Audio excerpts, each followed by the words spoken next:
नमस्ते दोस्तों। कभी सोचा है ना, क्लास में सब साथ होते हैं फिर भी सब अलग तरीके से सीखते हैं। चलो आज इसी पे बात करते हैं। देखो भाई, हर बच्चे का दिमाग अलग होता है ना। कोई पिक्चर देखकर सीखता है, कोई सुनकर, कोई लिखकर, कोई करके। सबका अपना अपना स्टाइल है सीखने का। फिर जो घर का माहौल है वो भी मायने रखता है। हर बच्चे की फैमिली अलग होती है, कल्चर अलग होता है। घर में जो बोली जाती है, जो रीति रिवाज हैं, सब बच्चों के सीखने पर असर डालते हैं। इसी के साथ बच्चों के शौक भी इंपॉर्टेंट होते हैं। जिस चीज में दिलचस्पी है ना, वो जल्दी सीख जाते हैं। हमारी जिम्मेदारी है कि हम बच्चों के शौक पहचानें और उन्हें बढ़ावा दें। और सबसे जरूरी है बच्चों का कॉन्फिडेंस और मेंटल हेल्थ। जो बच्चा खुश और कॉन्फिडेंट है वो बेहतर सीखता है। तो हो गोखू खई। तो हमें बच्चों की मेंटल हेल्थ का भी ख्याल रखना चाहिए।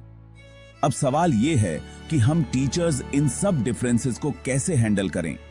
सबसे पहले बच्चों को अच्छे से जानना पड़ेगा। उनके सीखने के तरीके समझने होंगे, उनके शौक पहचानने होंगे और सबसे जरूरी पेशेंस रखना होगा। हर बच्चे को सीखने का टाइम और मौका देना होगा।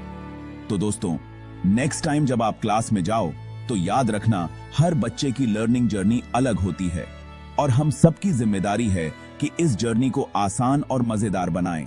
कि कोई दो स्टूडेंट्स एक जैसे नहीं होते। कोई मैथ्स में बहुत अच्छा है तो कोई लिटरेचर में। लेकिन क्या आपने कभी सोचा है ऐसा क्यों होता है? अरे, बात यह है कि हर स्टूडेंट का सीखने का अपना अलग तरीका होता है, यानी अलग लर्निंग स्टाइल।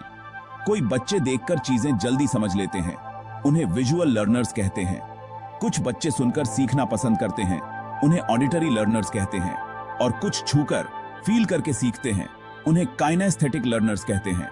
तो अब आप समझ गए होंगे कि सब बच्चों को एक ही ढंग से पढ़ाना ठीक नहीं। अलग अलग तरीके इस्तेमाल करने चाहिए ताकि सब अपनी लर्निंग स्टाइल के हिसाब से सीख सकें।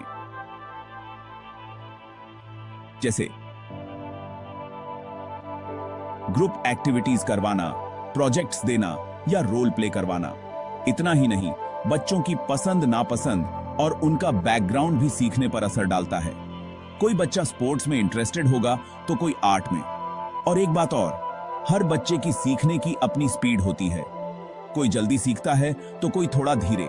इसलिए हमें धीरज रखना चाहिए और सब बच्चों को बढ़ावा देना चाहिए।